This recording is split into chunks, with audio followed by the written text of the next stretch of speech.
Hello everyone, welcome to back my channel. I hope everyone is having a wonderful day. Before starting the video, please go ahead and hit the subscribe button and give this video a thumbs up. In Italy, Brooke tells Ridge she can't stay, she has to leave. She doesn't know why she came to Capri with him. There are too many memories. He coaxes her to stay. Brooke complains that everywhere she turns, someone wants to take pictures of them. She has to answer question after question about him and Taylor and their ridiculous engagement. Well, screw you. She's going to run off with Nick and forget she ever met him. Rich tells Brooke, it's going to be Oak. She says it's not. This was a mistake. Rich says everyone is thrilled to see her. Brooke says Rich isn't. Nick, meanwhile, wants to sweep her off her feet. It feels good to be wanted, like she's the only woman in the world. He looks at her with desire and passion, the way Ridge used to look at her. At the party, Eric tells Nick this is a private event. He says he's just looking for Brooke. Eric questions what it is exactly that he wants. He's onto him and his designs on Brooke. Nick confronts him for having Ridge and Taylor living in his house when he knows he's come there to get Brooke and Ridge back together again. Eric smirks. He won't deny that he wants Brooke with Ridge. His son is happier with her than with anyone else. Nick thinks that's bad news for his fiancée. He complains about Eric continually putting Brooke in situations with his son and dysfunctional family. Eric warns Nick to stay away from Brooke. Once alone, Nick spots Brooke and Ridge arguing by the water. Brooke tells Ridge she's in one of the beautiful places in the world with the man she loves, but she shouldn't be feeling this way. She is because they're not together. Nick appears and complains about Ridge making Brooke miserable. Ridge says this doesn't involve him. Nick argues that it does, he's stepping in. Ridge tells him he can go. Nick asks what Brooke wants. This is her chance to jump off the merry-go-round with his man once and for all. Holding out his hand, he says, "Come with me." Brooke takes Nick's hand and walks away with him. Ridge watches them go. At Forrester in the design office, Electra and Will wish they could have gone to Italy. They look at the photos everyone's posting, and Will tells his girlfriend she should be there representing the company. She'd be the hottest model ever. She reminds him she designs jewelry. They kiss and go over how they'll never have to worry about Luna ever again. Sitting, Will and Electra go over how unhinged and dangerous Luna was. He shouldn't have been surprised she was capable of pulling a gun on him. They recap that he could have ended up shot too. Will says he's okay, and he never would have let Luna hurt her. Electra repeats that Luna is gone forever. They agree she brought this all upon herself. It's hard to believe she was related to someone like Finn. Will says the important thing is that everyone's safe and she's gone. They're allowed to feel good about that. At Il Giardino, Sheila tells Leigh she wants to say goodbye to her granddaughter. She loved her. She misses her. Where can I go to do that? Leigh tries to give her the brush off and just wants her take out. Sheila wants to know, where is she? She reminds Leigh she's not the enemy and tried to help her. Leigh snaps, there's nothing you can do for her now. They bicker as Sheila explains she urged Luna to leave Finn alone and move on with her future. She's grieving the woman she could have been. Leigh snaps that she's not doing this with her and leaves her appetite, storming out. Deacon appears and asks Sheila if she found out anything about Luna. She muses, no. Deacon asks Sheila if she set Leigh off. Sheila explains she wouldn't answer her questions. She can't let that go. Deacon asks what happened. Sheila says, she wouldn't answer me. They go over the shooting. Sheila protests that Luna just lost control. Sheila says she and Leigh are both grieving. All she asked was to visit her granddaughter to pay her final respects to her. Leigh just got all huffy with her. Deacon wonders if she resents it like she does with Sheila and Finn. Sheila says no. She can't put her finger on it, but something is very off with Leigh. Deacon points out it's a weird situation for everyone given Luna was a violent criminal. Maybe a part of her is relieved. Sheila's not at all and wonders why Leigh is keeping her in the dark when she just wants to say goodbye to her. They had a connection and she cared about her. She feels like she knows what drove Luna to do these things. Deacon warns that's not something you bond over. Sheila insists she had a good side too. She saw it, and it reminded her of her son. Luna was smart, ambitious and funny. She flashes to hugging Luna, and the two of them sharing laughs. Sheila laments that she's gone, and nothing anyone can do will change that. At Lai's place, Luna lies unconscious, hooked up to tubes and monitors. Lai arrives and finds there's no change with her granddaughter. She coaxes, "Come on, Luna." She looks like the little girl she remembers. The little girl with so much potential.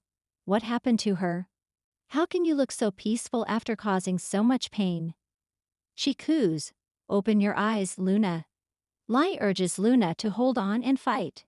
She laments that she never really had a chance in life being raised by her horrible sister. Stability and chaos is all she's ever known, until now. She's sorry she wasn't more involved in her life, but now she's there with her. "I won't let you die." The sun was just beginning to spill over the Los Angeles skyline, golden fingers of light creeping across the Forrester estate like a quiet warning. Inside the dim Forrester mansion, Sheila Carter stood by the window, a coffee cup untouched in her hands. Her eyes, as always, weren't focused on the present. They were seeing patterns, connections, warnings. Sheila had been feeling something for days now. A pulsing disturbance, like static in her blood. And every time she tried to dismiss it, her thoughts circled back to one name, Lee Finnegan. "She's up to something," Sheila muttered, pacing slowly. "I can feel it." Sheila's sixth sense awakens. Deacon Sharp entered the room, his face cautious but curious. He had grown used to Sheila's strange moods, but this one was different. Electric, almost prophetic. "Sheila," he said slowly, "you've been pacing for an hour. What's going on?" She turned to him, her expression unreadable but her eyes blazing. "Lee," she whispered. "She's not just playing the dutiful doctor anymore. She's planning something, and it has everything to do with Finn and me." Deacon frowned. "You're saying Lai's plotting against you?" "No," Sheila said, setting her cup down. "I'm saying she's trying to erase me. Again, and she won't stop until Finn forgets I ever existed." Deacon ran a hand through his hair. "You sure you're not just being paranoid?" "I've seen the signs. Her tone when she talks about me, her little backroom meetings with Steffi, her sudden silence whenever I come up in conversation. She's hiding something, and I'm going to find out what." Meanwhile, at the hospital, Lai stood in her private office at the hospital, staring at Finn's file. Not his medical file. A collection of recent photos, documents, and observations about his emotional behavior since reuniting with Sheila. She clenched her jaw. "He's pulling away from Steffi, from me, from sanity." Steffi's voice rang in her mind. "We should have never let her back into our lives." Lai wasn't just watching Sheila. She had hired a discreet private investigator to track Sheila's movements. So far, nothing illegal, yet. But Lai knew the calm wouldn't last. Sheila's very existence was a fuse waiting to ignite the Forrester-Logan dynasty all over again. She picked up her phone and texted Steffi tonight. "We confront Finn. No more lies, no more Sheila." Brooke's crossroads. Across town, Brooke Logan was staring at her own dilemma. Rich had left abruptly that morning after a quiet conversation with Taylor, and Brooke had felt it. That familiar ache of uncertainty. Again, but it wasn't Ridge she was thinking about, not entirely. Nick Warone had shown up unexpectedly the day before, all salt and smirk. Casually asking about RJ and Hope. But it had led to something more. A drink. A memory. A kiss. Now Brooke had to make a choice. Go back to Ridge, whose loyalties shifted like the tides between her and Taylor, or entertain the possibility of a completely new chapter, one with Nick. As she stood in front of the mirror, brushing her hair, Katie entered with a smirk. "You look like you're preparing for battle," Katie said playfully. "Or a date." "Neither," Brooke replied quickly, too quickly. Katie narrowed her eyes. "You kissed Nick, didn't you?" Brooke's mouth fell open. How? I know you, Brooke. You get this glow when someone dares to adore you for more than a week straight. Brooke sighed, conflicted. He reminded me who I was. Before all the Ridge Taylor cycles. Before the heartbreak. Katie sat beside her. Then maybe it's time you remind yourself.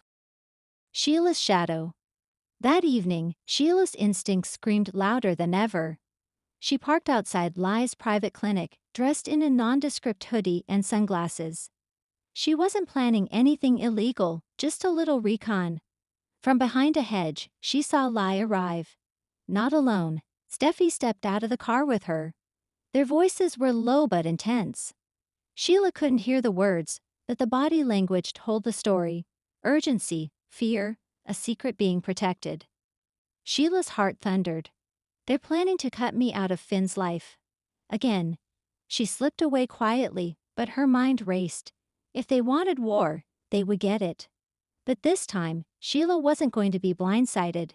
She had a weapon, her intuition, and it had never failed her before. Brooke's confrontation, and her choice. Back at her house, Brooke had called Ridge and Nick, both. She was tired of the indecision. Tired of being the prize in a tug of war.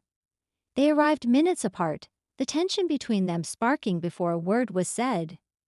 Why are we here, Brooke? Ridge asked, folding his arms. Nick raised an eyebrow. Yeah, Logan, you look like you've got a verdict. Brooke took a breath. Because I'm done being the woman waiting for someone to choose me. Nick chuckled dryly. Then don't wait. Choose yourself. Ridge stepped forward. I love you, Logan. I'd always have. But that's just it, Brooke said softly. You love Taylor too. And when things get hard, you drift. She turned to Nick.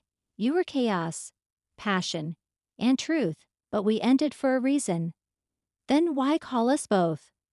Ridge growled. Brooke lifted her chin. Because I needed to see you side by side. To finally feel what's right. They waited. Time slowed. Brooke whispered the name, but the audience wouldn't hear it yet. All they'd see was her walking forward, placing her hand in one man's chest, and the other man's heartbreak behind her. The Finn confrontation. At the Cliff house, Finn had just returned from his shift when he saw Steffi and Lai waiting in the living room, both tense. What's going on? He asked, instantly alert. Lai stepped forward. We need to talk about Sheila. Finn sighed. Not this again. This is the last time, Steffi interrupted. Because it ends tonight. Lai handed him a tablet. Video footage from her investigator, Sheila outside her clinic, watching them. She's following us, Finn whispered. She's watching, planning, manipulating, Lai said. And you need to make a decision. Her or us. Finn's voice trembled. She's my mother. Lee's eyes were cold. She's a murderer, and she won't stop until she's pulled you into darkness with her. Sheila's breaking point. Back in her apartment, Sheila stared at the photographs she'd taken with Finn recently, smiling, laughing. A mother and son trying to reclaim what had been stolen. Now it was being threatened again. She grabbed her phone. Deacon tried to stop her. Sheila, think about this. But she was already dialing. When Finn answered, she didn't give him a chance to speak. I know what they showed you. But they're wrong. I'm not spying. I was protecting myself. From what? Finn asked, voice hollow. From being erased. Again. A long silence. Then a click. The line went dead. Sheila stood frozen. And then quietly she began to cry. Not in rage, but in grief. A grief she'd never let herself feel fully. Deacon stepped close. You still have me. But Sheila barely heard him. Her sixth sense had given her a warning. But even she hadn't foreseen how final this battle would be. Thanks for watching this video, and please subscribe our Boldy and BAU2TFUL UPDAT YouTube channel for more update news.